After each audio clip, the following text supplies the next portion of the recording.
Shalom, shalom, mis amados hermanos, desde Playa del Carmen, un gozo poder saludarles, poder compartir este Shabbat en familia. Todas las comunidades, todo el pueblo de Israel está en este tiempo, pues, tomando este día para dedicarlo a Adonai, para crecer juntos, para poder convivir juntos. Nosotros aquí desde Playa del Carmen también muy contentos de poder participar de esta forma. Agradecemos al Eterno porque nos da la oportunidad de hoy en día poder celebrar y festejar este día tan maravilloso, quien por medio de Yeshua nos injertó al pueblo Kadosh y ya no somos más gentiles, ahora somos Israel, ahora somos esa casa que Adonai dijo que vino a buscar porque se había perdido, esa casa que se dispersó en todas las naciones, pero que hoy está retornando, hoy está regresando a sus raíces, hoy está retornando a la Torá, hoy está retornando a los mandamientos de Elohim. Hoy estamos quitándonos todas aquellas ideas y doctrinas extrañas para poder servir a Elohim como Él lo pide en su palabra, en su Torá.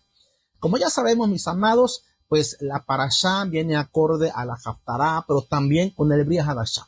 Porque recuerda, todo lo que aparece en la Escritura está en perfecta armonía, no hay nada contrario, todo está muy claro. Pero tenemos obviamente, ¿verdad?, que estudiarlo, que orar al Eterno, para que Él nos vaya revelando todas esas cosas que antes no podíamos discernir, pero que hoy ya con el velo quitado, corrido, hoy podemos verlo con mayor claridad. Y aunque si bien es cierto, mis amados, nadie tiene la última palabra en todo lo que se dice, la revelación de Elohim ha llegado por medio de Yeshua Mashiach y nos toca a nosotros ahora el estudiar y el pedir al Ruach HaKodesh para que nos vaya direccionando.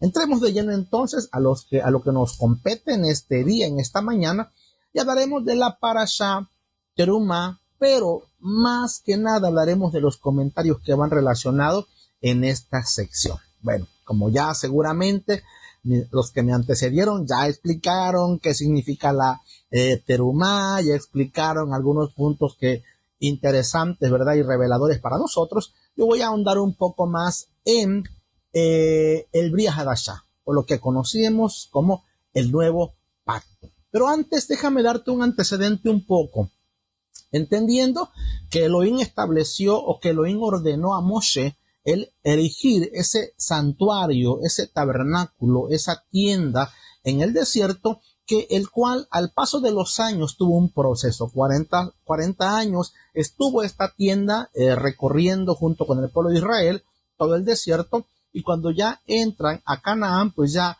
pasará de ser una tienda ahora a ser un templo con Shlomo, con Salomón, y más adelante pues ya toda la historia que vamos a platicar muy breve. Pero enfoquémonos ya en el tiempo de Yeshua. Déjame darte unos datos interesantes que yo creo que hay que tomar en cuenta, porque muchas veces pudiéramos leer el Bria Hadashah, el Nuevo Testamento, y pasamos por alto estas cositas que son importantes, que nos pueden dar luz para poder tener un panorama más claro, más generalizado en cuanto a lo que está aconteciendo e incluso en cuanto a lo que Yeshua dice, y poder relacionar, poder poner en contexto las palabras de Yeshua y no sacarlas a modo ni acomodarlas por otro lado.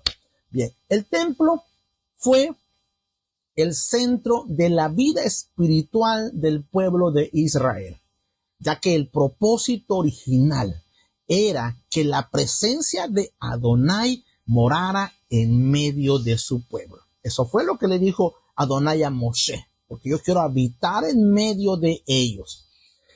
Bueno, cada una de las cosas que Elohim ordenó a Moshe en relación con la construcción del santuario está, mis amados, íntimamente relacionado con la obra de Yeshua Mashiach, con la persona de Yeshua Mashiach.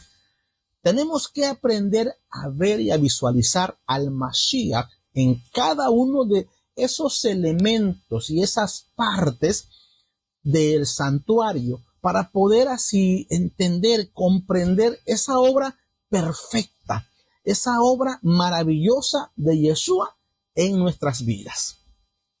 Hay entonces tres cosas Yo quiero hablarte para que estemos en contexto. Hay tres cosas que son dependientes una de la otra. Estas tres cosas son, número uno, el templo. Número dos, los sacrificios. Número tres, el sacerdocio. Ninguno de ellos puede funcionar de una manera independiente. O sea, si falta uno de ellos, los otros dos no pueden realizarse, no pueden llevarse a cabo. Si falta el sacerdocio, ¿quién presenta los sacrificios y las ofrendas? Si no hay sacrificio ni ofrenda, ¿para qué está el sacerdote? Si falta el templo, no se pueden llevar a cabo los sacrificios. Voy a darte un poquito más para que tú entiendas y veas por qué Yeshua usa mucho el templo. Incluso cuando él dice no quedará piedra sobre piedra y todo esto que en derredor del templo que se habla. Entonces, vayamos allá. ¿Cómo es eso? Déjame explicarte. Con la llegada de la Torá en el monte Sinaí, los sacrificios ya no debían realizarse fuera de ese lugar santo. Quedaba totalmente prohibido hacerlo en otro lugar. Tú puedes echarte para atrás en Bereshit y vas a mirar que Abraham edificó altares, Isaac edificó altares, Jacob edificó altares y hicieron sacrificios. Bueno, eso se termina con la llegada de la Torá. Ya no se podía estar haciendo sacrificios en diferentes lugares. Eso tenía también su simbolismo, su sombra, pero ya ahora, con la llegada de la Torá en el monte Sinaí, ya ahora eso quedaba totalmente prohibido.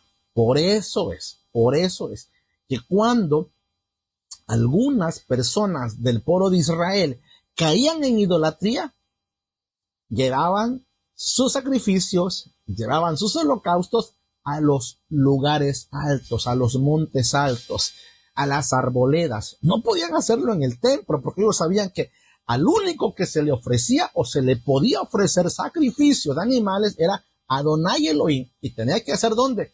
En el templo. Y tenía que hacerlo por medio de un sacerdocio.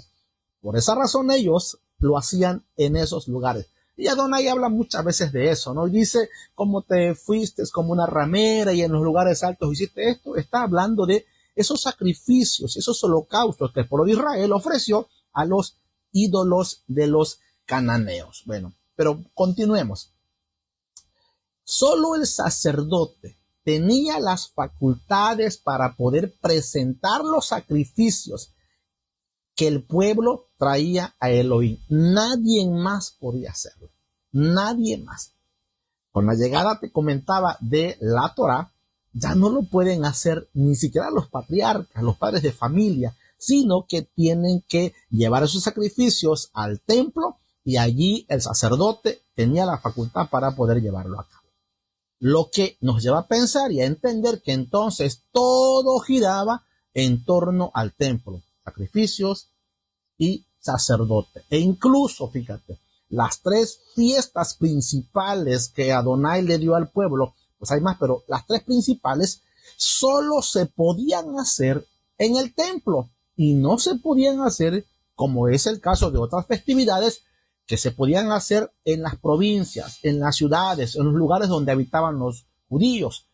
Pero en este caso, lo que es Pesaj, Shavuot y Sukkot, tenían por ordenanza de Elohim que llevarse a cabo en el templo. Así como también las primicias había que llevarlas al templo. Las ofrendas y los diezmos eran traídos al templo. Nadie podía llevarlo a otro lugar que no fuera el templo. Y obviamente hay también los requisitos. Cuando se llevaban las primicias, se tenía que entregar en una canasta en las manos del Cohen Gadol. O sea, todo está relacionado, todo esto que tú miras en la escritura está relacionado con el templo, los sacrificios y el sacerdocio. Estas tres cosas, te decía, no pueden funcionar de manera independiente. Bueno, para la época de Yeshua, el templo se encontraba todavía, había un templo que se encontraba en pie. Para esa época, el templo que se encontraba en pie y los anteriores habían sido profanados más de una vez, no solo por los gentiles, sino por los mismos sacerdotes que habían, o mejor dicho, que se habían corrompido. Con todo y eso, de alguna forma, pues el templo representaba algo sagrado todavía, ya que el pueblo seguía viendo el templo como una esperanza de volver a revivir esos años pasados. Esperaban incluso esa gloria postrera que se les había prometido, la cual sería mayor que la primera, de acuerdo al profeta Ageo, si mal no recuerdo. Bueno, recordemos algo importante en todo lo que te he venido exponiendo y que se le dijo a Moshe en más de una ocasión, que se encuentra registrado en Shemot, capítulo 25, versículo 40, que dice: mira y hazlos conforme al modelo que te ha sido mostrado en el monte. Y aquí la palabra que yo quiero tomar, que nos va a dar pie para lo demás que te voy a hablar, es la palabra modelo. Ese modelo, fíjate que Adonai le dice: mira y hazlo conforme al modelo. Eso nos lleva a pensar que Moshe estaba frente a una figura, a un modelo que él estaba viendo y que el Eterno le estaba dando toda la información de acuerdo a lo que él estaba observando o lo que tenía enfrente, lo que Adonai le estaba revelando. O sea, lo eterno, ese modelo es lo eterno fue revelado a Moshe. Él vio el modelo a seguir. Es lo que aquí pudiéramos llamarle o conocemos como el prototipo, o sea, el ejemplar original. Y eso hay que tenerlo muy presente, porque luego vamos a leer algunas cosas que si no entendemos esta parte, pues vamos a darle un sentido que no tiene absolutamente nada que ver. Como por ejemplo, ¿no? Cuando Yeshua dice: la Torá por medio de Moshe fue dada, pero la gracia y la verdad, esa palabra verdad no se entiende en el contexto que debería, y por eso se cree que todo lo que fue anteriormente, pues casi como que fue una mentira, y Yeshua vino a traer la verdad, pero no es en ese contexto. Lo que Yeshua está diciendo con la palabra verdad es lo original, lo eterno, el prototipo. O sea, con Moshe ustedes recibieron una figura, con Moshe ustedes, recibieron una copia, pero ¿qué creen? Vino ahora el original, vino ahora lo eterno. Con Moshe ustedes recibieron algo temporal que apuntaba a lo mismo, pero las cosas hoy son diferentes. Déjame avanzar porque esto se va a poner muy interesante. Entonces, estamos hablando que Moshe vio el prototipo para que de ahí tomara y pudiera establecer algo provisional, temporal, pero, y aquí es donde tenemos que entender, pero que manifestara el amor de Elohim. O sea, el objetivo era, porque recuerda que Elohim dijo: yo quiero habitar en medio de mi pueblo, los amo tanto que yo quiero estar en medio de ellos. Entonces, el objetivo era, fíjate bien, que esa figura, que esa copia que Moshe estaba haciendo del santuario, del arca y todos los elementos que tiene el santuario, no era más que la manifestación del amor de Elohim hacia su pueblo. ¿Pero en qué? En cosas temporales, en cosas pasajeras, en cosas que se deterioraban, ya que tanto la Torá como el santuario fueron dados a Israel por amor. Tanto la Torá como el santuario, el Eterno se los dio a Israel, pero fue por amor, fue por su gracia. Por eso, precisamente, siendo que Yeshua era es el modelo original, es el prototipo original, Fíjate bien, viene con ese mismo objetivo. Por eso es que Johanán, Juan dice, de tal manera amó Elohim al mundo que dio a su unigénito, a su único hijo. Ahora, entienda esto, por favor, entienda esto que es importante. Porque mucha gente cree que a partir de hace 2000 años, a Adonai le nació el amor y por ese amor que no tenía antes, pero que ahora sí ya tiene, envía a Yeshua. No. Está mal enfocando eso, porque Adonai por amor le dio a Israel la Torá, por amor que quería habitar en medio de su pueblo, ordenó a Moshe tomar del modelo original y establecerlo en la tierra en algo provisional. Y Yeshua, ¿qué cosa es?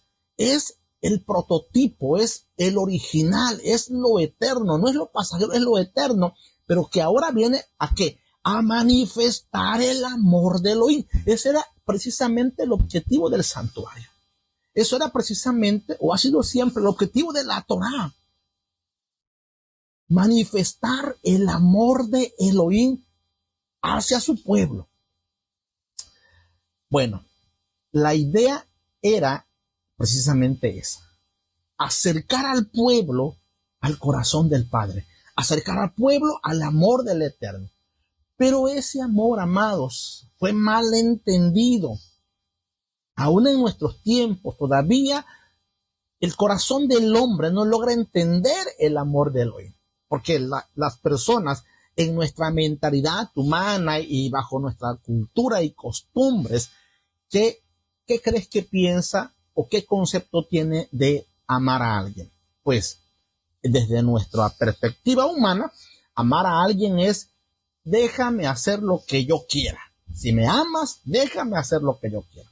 ¿Por qué crees que los hijos cuando están pequeños y no entienden lo que es el amor, pues hacen esos berrinches porque no los dejamos hacer lo que ellos quieren? Y ellos creen que si no les dejamos hacer eso es porque no los amamos.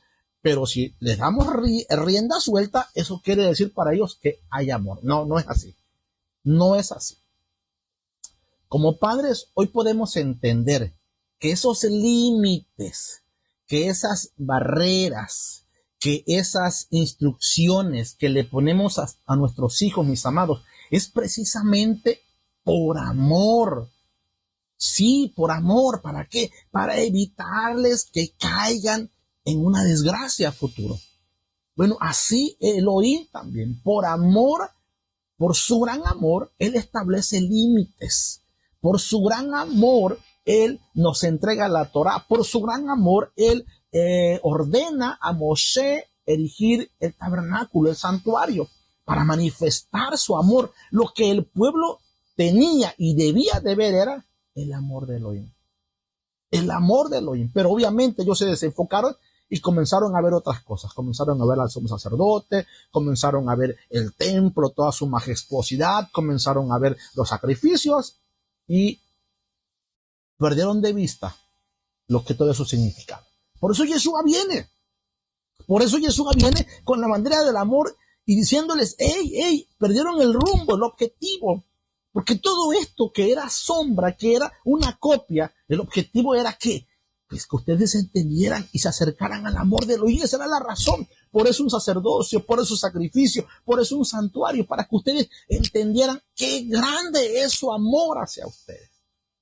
Bueno, Elohim, mis amados, propició todo para que el hombre, incluso, fíjate, aun cuando fallara, aun cuando pecara, o sea, aun cuando se desviara, pudiera regresar, pudiera hacer teshuvá y volver a Elohim. Todo el sistema ritual, todo lo que el sacerdote hacía, todo lo que estaba en el templo, tenía que ver con eso. Por eso es que incluso, aun cuando el hombre podía venir y dar un corbán, dar una ofrenda con un corazón humillado, con un corazón arrepentido, en Teshuvah, aún con todo y eso, se hacía una expiación una vez al año en Yom Kippur. Porque esa era la idea. La idea era que el Eterno había propiciado todos los medios. Ok, si no te arrepentiste durante todo un ciclo, bien, bueno, tienes chance todavía en Yom Kippur. Tienes chance, o sea, Yom Kippur le recuerda al hombre, hey, ven pronto, dice Adonai, estemos a cuenta. Si tus pecados fueren tan terribles, este es el tiempo propicio para que yo te perdone. O sea, todo el templo habla de eso. Y no precisamente de juicio, pero cuando el hombre peca y cuando el corazón del hombre se vuelve duro, mira la disciplina ni la corrección como algo bueno, sino como algo malo. Bueno, Elohim, mis amados, conoce el corazón del hombre y sabe que éste libra una batalla en su interior todos los días, con dos fuerzas que buscan inclinarlo, uno al bien y el otro al mal. Entonces, era necesario un medio que hiciera retornar al hombre, que obviamente con un corazón sincero deseara restaurar su relación con Elohim. Pero también, eso también tiene que ver con el templo, los sacrificios y el sacerdocio, pero también manifestar su agradecimiento al rey. Por eso es que había estas ofrendas de acción de gracia, estos korbanot que tenían que ver con la gratitud del pueblo hacia Elohim. No solamente era por pecado de error, sino también se podían hacer estas ofrendas en esta dirección de gratitud y agradecimiento.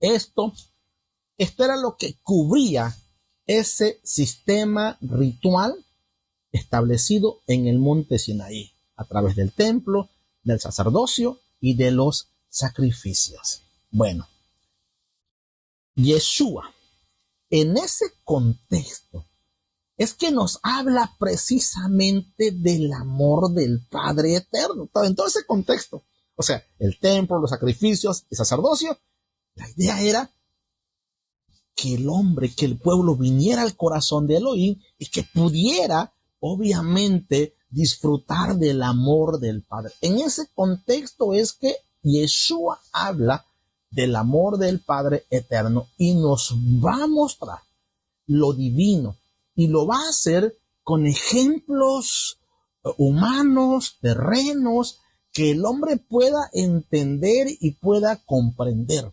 Por eso es que él habla con estas famosas parábolas, con estas famosas ilustraciones, donde él va a tocar algunas cosas que el hombre pueda entender en su mente humana y pueda relacionarlo con el amor de Elohim. Y por eso encontramos en Lucas capítulo 15 que habla de una oveja perdida, que habla de una moneda perdida, e incluso habla de un hijo perdido que hace teshuva, que regresa al Padre.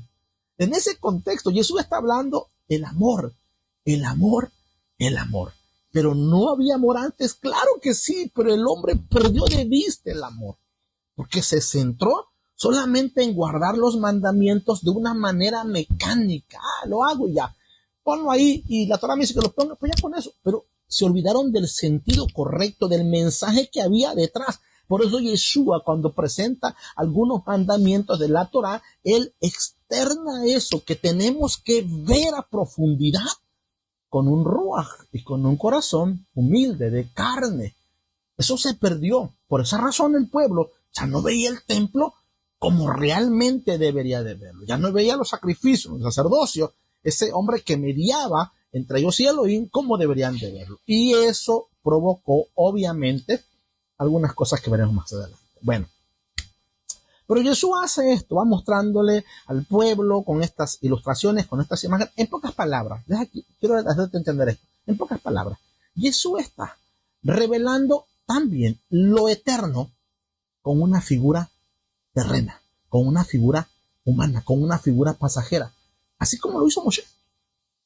Así como lo hizo Moshe en su momento, que Adonai lo usó para que, viendo lo eterno, viendo lo original, a través de ese modelo se pudiera hacer un diseño, una copia del original. Bueno, Jesús está hablando del amor eterno del Padre, ¿y dónde lo refleja? Entre el amor de un padre que cuando su hijo regresa, pues lo recibe, lo ama y le dice te perdono. Está hablando del amor entre un pastor que se le perdió una oveja y que deja las 99, y va por esa ovejita que se le sale. Eso está hablando del amor. Eso es lo que Adonai ha querido decirle al hombre, cuánto le ama. Bueno, la ofrenda de sacrificios que el Eterno pidió para traer al santuario tenía como fin, pues, acercar al hombre a él, hacerle ver su necesidad de corregir su camino, su vida, para poder seguir en conexión con el Creador, con su Creador. Ahora, eso no ha cambiado, amados. El objetivo y propósito, como te vengo diciendo, tanto del templo, el sacerdocio y los sacrificios, ese objetivo y propósito siguen firmes, pero ahora ya no con algo provisional y pasajero. Porque recuerda, ¿por qué se habla de esto de que es algo pasajero? ¿Por qué es algo temporal? Bueno, porque el sacerdote, como era un ser humano, cuando se moría, había que elegir a otro Cohen Gadol. Las cosas en el santuario había que estarlas renovando porque se deterioraban. Los sacrificios había que estarlos trayendo constantemente porque el hombre fallaba, erraba. Entonces, déjame decirte que el objetivo central del amor de Elohim hacia su pueblo, eso no ha cambiado. Los objetivos puestos siguen firmes, pero ahora ya no es por esos medios, sino por medio de Yeshua. Yeshua sustituyó el sacerdocio, el santuario y los sacrificios, los korbanot. Por medio de Yeshua cesó el continuo sacrificio, o sea, el derramamiento de sangre. Ok. Pero para que el pueblo entendiera que esto ya había pasado con la muerte de Yeshua y con su resurrección y todo lo que él hizo, bueno, entonces, para que el pueblo pudiera captar el mensaje de una manera muy clara y precisa, el templo es destruido en el año 70. O sea que lleva ya casi 2 milenios el templo destruido. Ha sido el exilio más grande que ha tenido el pueblo de Israel. Aunque los sabios comentan que ya habían cosas que no estaban pasando e incluso ya hace tiempo atrás, lo cual daba señas de que Elohim había abandonado el lugar, Elohim había levantado su gloria y ya no estaba en medio de lo que ahí se estaba llevando a cabo. Y para que el pueblo entendiera, amados, ese mensaje, bueno, pues el templo es destruido en el año 70. A partir de allí, la pregunta fue, para muchos, ¿qué pasará ahora sin templo? Ahora, esto lo entienden bien los hermanos judíos. Nosotros que estamos en otro contexto, pues no lo entendemos. ¿Por qué? Porque nosotros nos enseñaron a reunirnos en los templos de diferentes lugares. Pero en el caso del pensamiento hebreo y judío, solo hay un lugar que el Eterno les dio para reunirse y para ver como templo. Solo hay uno. No habían tantos templos, solo uno nada más. No habían como que sucursales por acá, sucursales por allá. No, solo uno nada más. Y estaba en Jerusalén. Y nadie más podía hacer una réplica de eso en otro lugar. Estaba prohibido eso. Así es que imagínate, es el único lugar. Ahora, pero déjame explicarte esto. No era la primera vez que esto sucedía. Recordemos que el primer templo también fue destruido e incluso Israel fue llevado al exilio. Así que sin el templo y en el exilio, los judíos tuvieron la necesidad de establecer medios que sustituyeran lo que el templo ya no podía ofrecerles. Pero ese es otro tema, esa es otra historia. Bueno, pero déjame decirte que ya en la época de Yeshua ya no era lo mismo, ya que Elohim había provisto el medio, que no era algo pasajero, como sucedió con el primer templo, sino lo permanente, había establecido lo permanente, lo eterno, o sea, lo verdadero, el modelo original. Es por esto que aunque algunos consideran que esperan un tercer templo, nosotros sabemos que es muy probable y casi imposible que esto suceda, ya que ahora Yeshua llena todo y cumple todo lo que el templo en su momento dio al pueblo de Israel. Todo aquel que cree en Yeshua Mashiach, no tiene necesidad de sacerdocio levítico. Eso solo fue una figura. Sí, fue una figura. Fue una sombra profética de lo eterno. Eso, como el santuario y los sacrificios apuntaban a Yeshua, señalaban a Yeshua. En pocas palabras, eso nos decía, véanlo a él, él es el prototipo, él es el original. Tenían el objetivo de preparar el corazón del pueblo para la llegada de Mashiach. Esa era la razón. Eso es lo que el autor del libro de Hebreos nos dice. Vámonos a Hebreos. Hebreos es una carta que alude a todo esto que te acabo de comentar. Y en ese contexto hay que leerlo, no en otro. En este contexto hay que leerlo. Hebreos capítulo 8, versículos 1 y 2 dice, lo más importante de todo esto es que tenemos un Cohen Gadol, un sumo sacerdote, que está en el cielo sentado a la diestra del trono de Elohim. Ese sacerdote es Yeshua Mashiach, que actúa como sacerdote, escucha esto, en el verdadero santuario. O sea, esto es, traduzcámoslo para que lo entiendan, en el santuario original, es decir, en el lugar original de adoración, hecho por Elohim y no por nosotros los humanos, porque el que Adonai le presenta a Moshe, al final, ¿quién lo hace? Pues lo hace el pueblo. Eso entonces nos dice que así, mientras nuestros hermanos judíos lloran la destrucción y la pronta restauración del templo, esta carta nos dice, no estamos desamparados.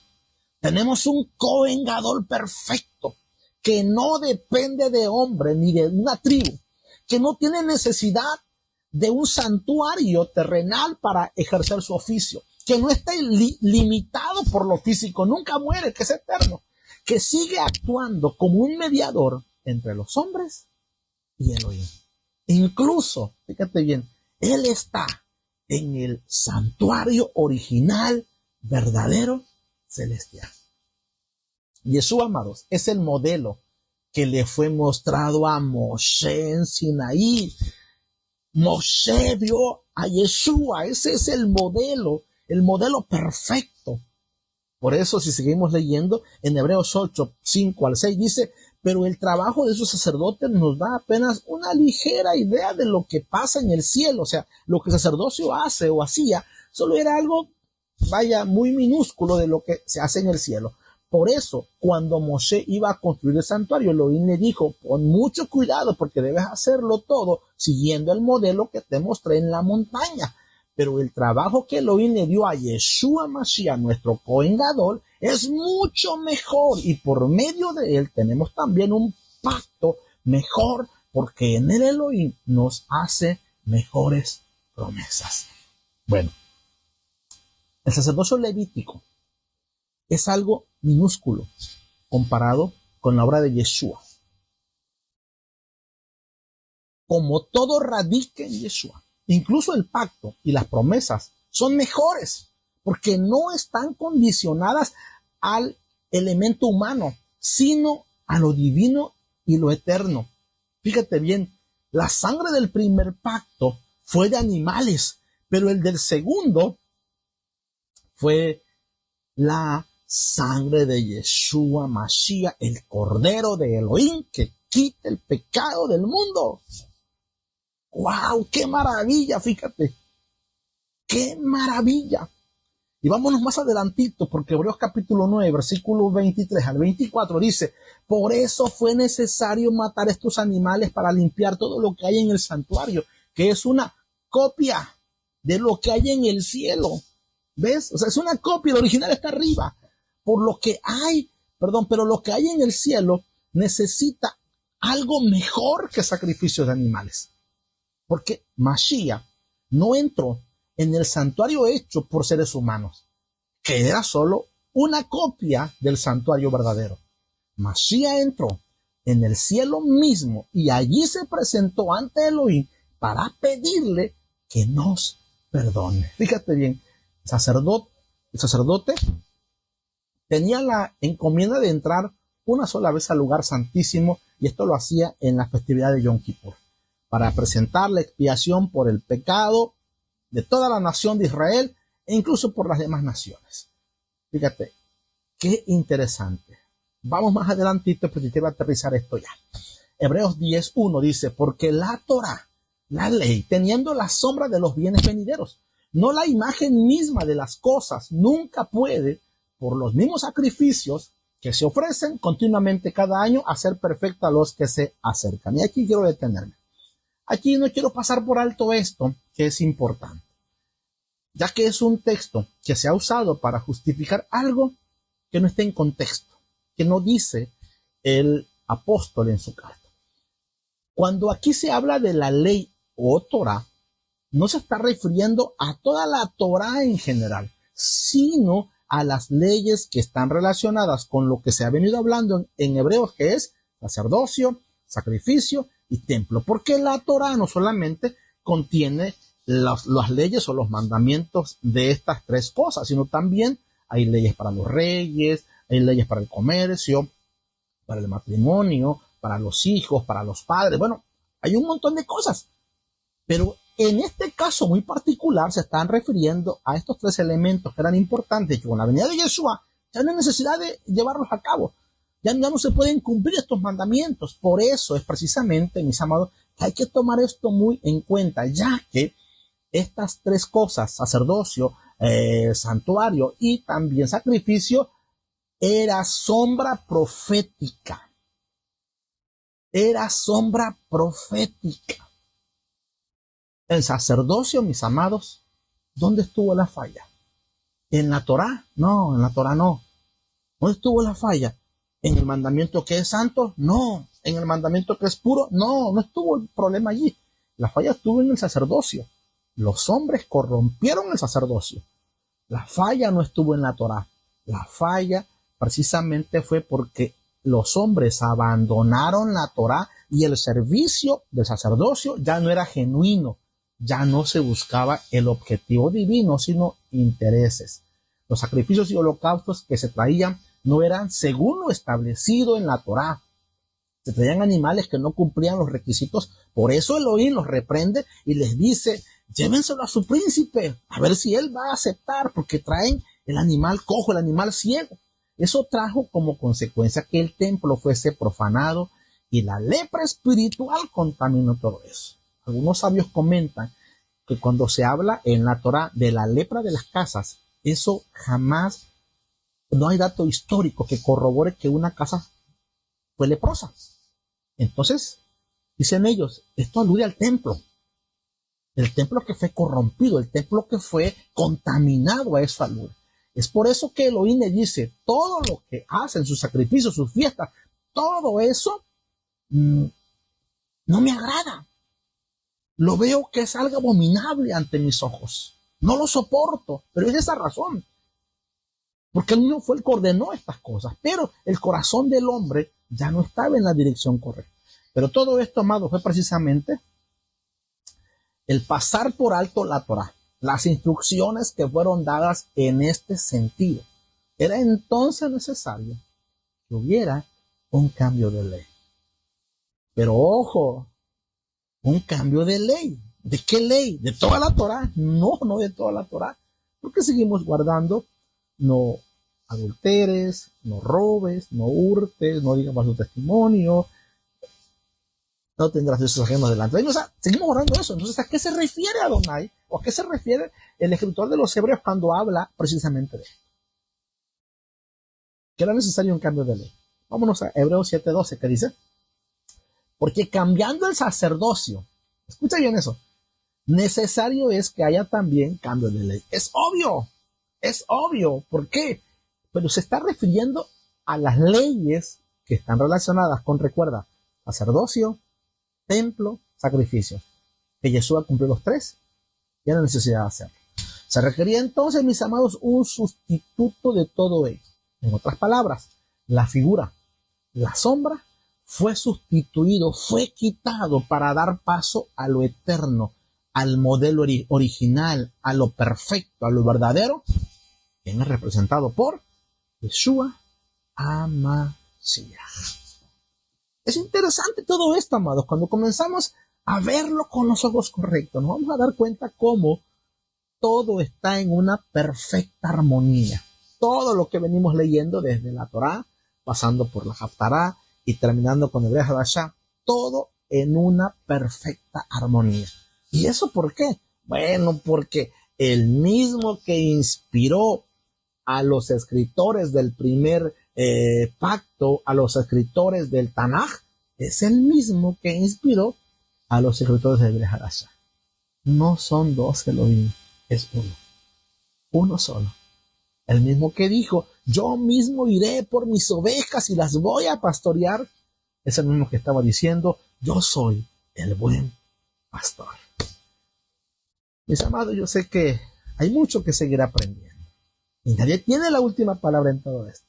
Así que lo más importante es, con toda humildad, buscar del Eterno, pedir a Él que nos ilumine, que nos lleve a toda verdad, que podamos ver como Él ve y que podamos también crecer juntos en esto que Adonai hoy nos está trayendo a nosotros, hoy que estamos aprendiendo y entendiendo desde nuestras raíces hebreas.